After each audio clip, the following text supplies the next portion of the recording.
Chapter 2 Eldari World of Sepharl, Eastern Fringe, 10,000 years before the Great Awakening. Ancient stories passed from the lips of the spirit singer to spirit singer, held that anyone who touched the stone would burn. Thy hand shall curl and turn black, thy back teeth glow white hot, thy bones crack like fire logs, for I have drunk from the elder sons. The songs held that the great gemstone was a meteorite, wandering, semi-sentient, absorbing the energy of each star it passed. During the war in heaven, it was said that warriors had used it to channel the gods themselves. Trazyn, however, had learned long ago not to believe the absurdities of Eldari folklore. Ancient though their race was, they were still given to the follies of an organic brain. Trazyn had traveled the galaxy for so long he'd forgotten what year he'd started, collecting, studying, ordering the cultures of the cosmos. And one thing he'd learned was that every society thought their mountain was special, that it was more sacred than the mountain worshipped by the neighboring tribe, that it was the one true axis of the universe. Even when informed that their sacred ridge was merely the random connection of tectonic plates, or their blessed sword a very old but relatively common alien artifact, a revelation they universally did not appreciate, he found, they still clung to their stories. Which is not to say that there were not gods in the firmament, of course. Trazyn knew there were, because he had helped kill them. But he also found that most of what society took to be gods were inventions of their own, charmingly fanciful imaginations. But though he did not believe the gem channeled ancient gods, that did not mean it was not worth having, or worth the Eldari protecting. Indeed, the sounds of a siege echoed through their bone halls. Trazyn allowed a portion of his consciousness to stray, if only to monitor the situation. Part of his mind worked the problem at hand. The other looked through the ocular of his Lychguard captain. Through the being's eyes, Trazyn saw that his Lychguard phalanx still held the gate of the temple. Those in the front rank had locked their dispersion shields in a wall, each raising their hyper-phase swords like the hammer of a cocked pistol. Behind them, those in the second rank held their war scythes as spears, thrusting them over the shoulders of their comrades so the entire formation bristled with humming blades. Perfectly unison, Trazyn noticed, and perfectly still.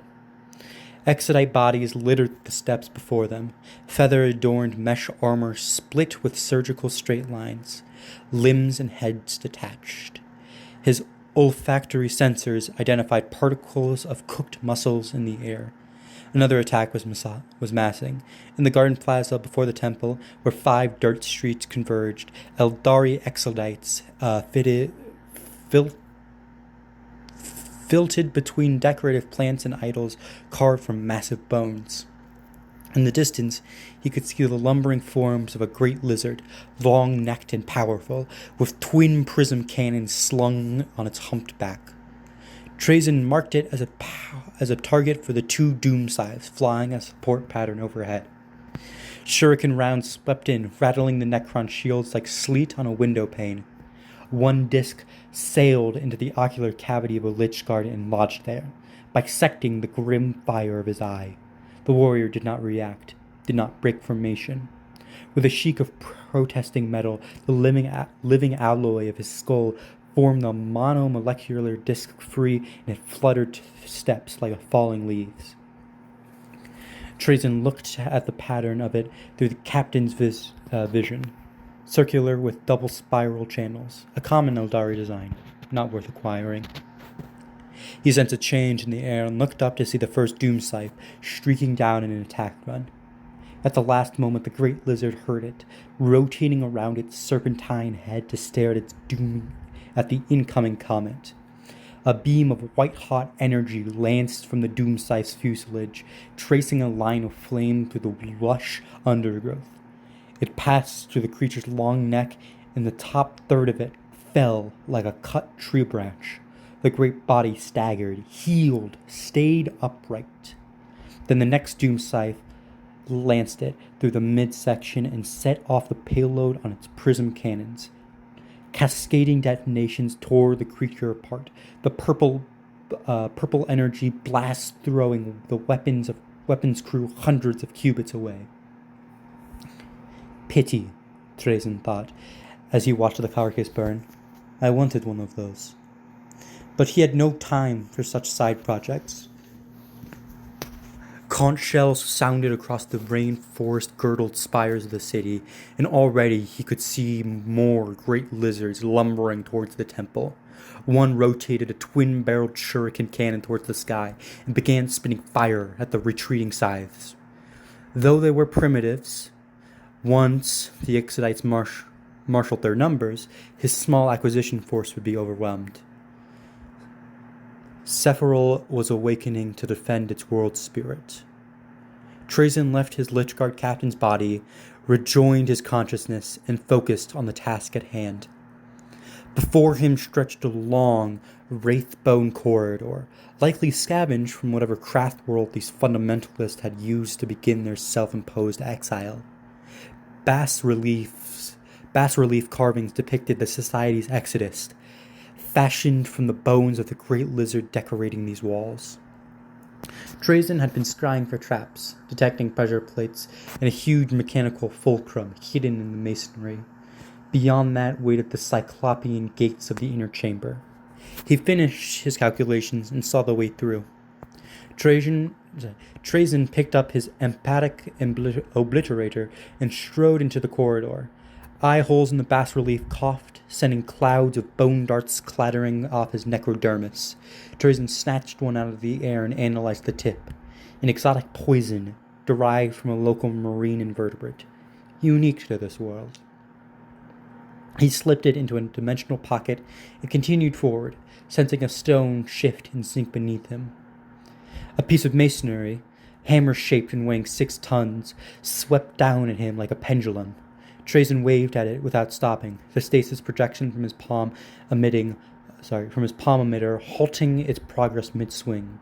He passed it without a glance, its surface vibrating with potential energy. Finally, the gate. Tall as a monolith, it was decorated with exquisite carvings of the Eldari gods. A vertical strip of runes laid out a poem riddle so fiendish it would stop even the wisest if they did not know the obscure lore of the Talek Swai Nuum. A note at Trazen, turning sideways so he could slip through the gates as they ground open. Normally he would put some effort into it, solved it by thoughts, then performed a textual analysis. Trazen enjoyed riddles. They revealed so much about the cultures that shaped them. But a gnomic notice from his Lich-Guard suggested that the Exodites were pressing harder than anticipated. No time for amusing diversions. He hadn't paused to process the meaning of the runes, just fed them through his lexicographic database and cross-referenced double meanings, inferences, and mythological connotations. Even now he could not have explained what the answer to the riddle was, or what it meant. It was merely a linguistic equation, a problem with an answer. An answer that had brought him to the presence of the world spirit.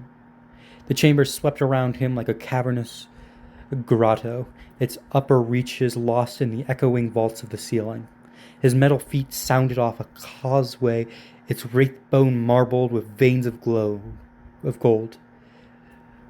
Filigreed balustrades on either side mimicked the corals of the ocean depths, for Sephiroth was a world of warm seas and lush archipelagos. On either side of the walkways, pools of liquid plasma cast watery lights across the walls. "Now," he muttered to himself, "where are you, my lovely?" Before him rose the world spirit. It curved ahead, inlaid into the vaulted spirits of the far wall. It too was made of bone, but rather than the old, inert wrath bone of the walls and ceilings that this sprouted alive from the floor, branching like a fan of tree roots that had grown up instead of down. No, Trazen corrected. That was not quite accurate. His oculars stripped away the outer layers of the world tree, refocusing on the veins of energy that had ran through the psychoactive material. Arcane power pulsed to and fro in a circulatory system, racing through the arteries and nerves as it traveled to the highest forks of the network and back to the floor. Not roots, then antlers. Yes, that was it. A great set of antlers, large as mountains, the points of its forks curving away from the wall. Here and there it sprouted buds, fuzzy with new growth. Exquisite. Stepping forward, Trazen appraised the object. The substance was not wraithbone, he noted, at least not entirely. This was a hybrid, a substitute grown from the skeletons of the great lizards and interwoven with the psychoplastic wraithbones salvaged from the crashed ship. A gene sequence scry failed to find where one substance began and the other ended. No points where the ancient craftsman had fused or crafted the two materials together. This was a seamless blend, nurtured and shaped over millions of years. Wraithbone woven between the molecules of reactive but lower quality dinosaurid remains, a masterwork by one of the finest bone singers in the galaxy, an act of artistry and devotion that was at once a temple, mausoleum, and metropolis, a place for the souls of the slain Eldari ancestors to be at rest, united and safeguarded from the hungry gods of the Aether. Trazen carried towards it on tireless legs, cranking his hunched neck to see where the highest forks disappeared into the darkness of the vaults. Once his own kind had been able to accomplish works as this, but the processes of biotransference, the blighted gift that had moved their consciousnesses to deathless metal bodies, had also burned away almost nearly all artistry. His kind were no longer artisans or poets. Those few that retained the knack found their powers diminished. Now they forged rather than created. A work that took this much care, this much love, was beyond them. Such a shame he could not take the whole thing. Given the time, he could extract it, perhaps even lock the temple in a stasis field and transplant it in its whole to his historical gallery on Solomence. But to have the gemstone its original concept would be a rare coup. But somehow, these primitives had sensed the coming of his acquisition failings, and there was no time. In truth, he had broken protocol by waking even 30 of the Lich Guard before their time. Doing so had damaged their neural matrices, making them little more than automatons that followed tactical programming and explicit commands. But if they could not remember this expedition, so much the better. Trazen was not supposed to be here anyway. He approached the base of the world spirit. The chamber was a full league across, and beheld the true genius of its creation. The structure spouted from the skull of a predator lizard twice Trazen's height.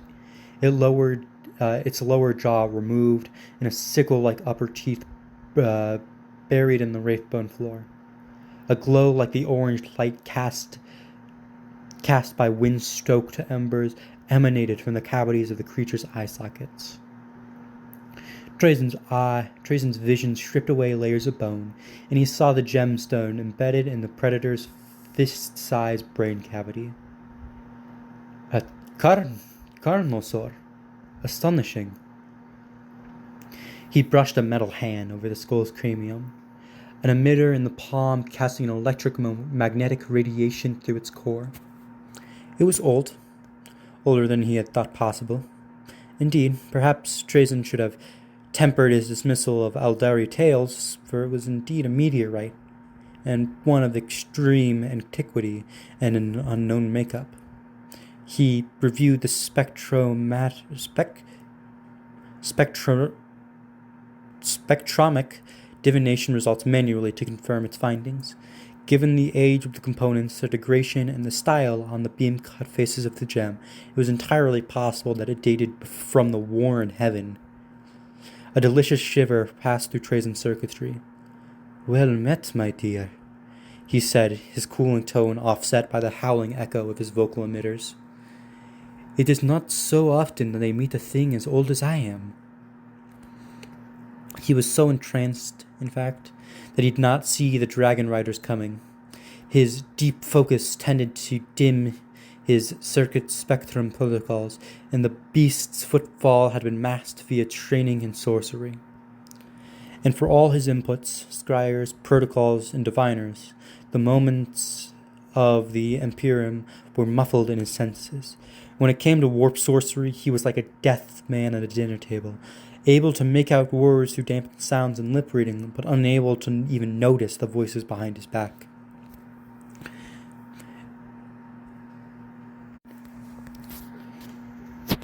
An interstitial alert flashed in his vision, and he wheeled, dialing back his chronosense to slow the world and give himself time to calculate a microsecond decision.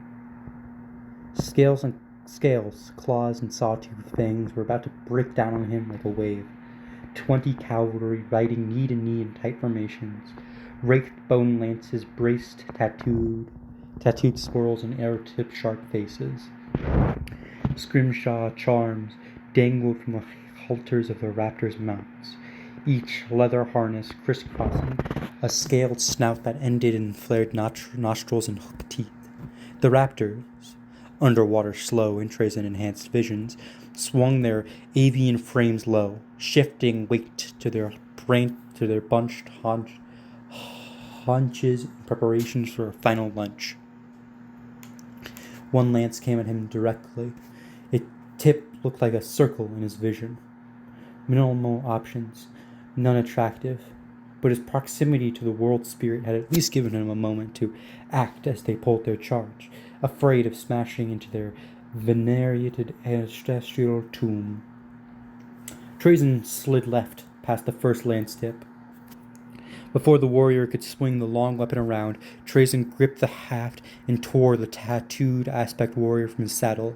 He watched the rider's face twist as he fell from the mount, long hair flying free and hand sheltering his face as he tumbled to the bone floor. Trazyn, who is called Infinite, a voice said. It was not audible speech, nor was it telepathy, to which he was immune. Instead, it was a wavelength, one of psychic pulses pushing on his auditory transducer to mimic language. One of these riders must be a farseer. He ignored it. The riderless raptor struck at him, jaw closing on the plate where his ribcage met his hooded neck. Trazyn had overcommitted himself and could not dodge. You will not find what you seek. Hooked teeth met the cold surface of his necrodermis and shattered. Trazyn channeled kinetic force into his fist and punched the dinosaur in the throat. Vertebrae popped, cartilage tore. The raptor went down with the noise of a bulge player's experience sudden and unbearable agony. Listen to the song. This word sings for the blood of Trazyn. And it was true. Even through the syrupy haze of slow time, he could not hear the keening chants of the knights. That he did not have blood was no matter. These Eldari wanted it anyway. But their formation was not optimized to deal with a single opponent. It was jumbled, folding as the knights tried to get him, and he had created just a gap. As the unit tried to wheel it on itself, Trazyn slipped through the hole in the line, making sure to step on the falling warrior on his way through. Behind him, riders coiled and mixed. Eldari, he scoffed. So wise you are children to us. This world spirit is our ancestry, Trazyn. Our culture, our dead. And it will wither without the solar gem. That's when Trazyn saw the Carnosaur. He missed it before now, his focus overwhelmed by charging raptor riders and senses clad by witchery. It reared above him, its well-muscled chest protected by a breastplate shaped from dinosauric bone, twin-linked shuriken cannons emerging like tusks from its chin. Serrated blades fashioned from teeth of aquatic predators studded the armor plate clamped to its feet and spine. A calcium scythe capped its long lashing tail. And on its back, the Farseer, her with willow-thin face half covered by the mask of an unfamiliar god. Graceful frame, armored in mother of pearl, and pink-haired, gathered in a topknot. We have long known that you desire it, but if you take it, the world spirit will die. If you knew I was coming, Drazen said, you should have made a contingency plan. I know you will return, the Faustir said, but I will still enjoy this. The Carnosaur bit down on him at the waist, his whole upper half trapped inside the wet darkness of his mouth. 9-inch fangs. Even now he could not stop analyzing, cataloging. Sank into the tough tubes and pelvic ambulation structures of his torso. Vital systems tore and failed, emerald sparks erupting from his womb, lighting the interior of the Carnosaur's mouth with baleful flashes. He felt his legs tear separate. Drazen channeled his diminishing reserves into a fist and shaped it into a brutal spike. He stabbed at the Carnosaur's lashing tongue, hot reptilian blood spurting all over his oculars. To his annoyance, his systems anonymously ran an analysis of the genetic makeup. He marked it to read later. The muscular tongue flipped and rolled to the side. He sprawled, saw a sawtooth strip of light as the jaws opened. He regretted slowing his chronosense as he watched the row of jagged teeth close on him, puncturing his oculars, driving through his neural fiber spools, and crushing his skulls.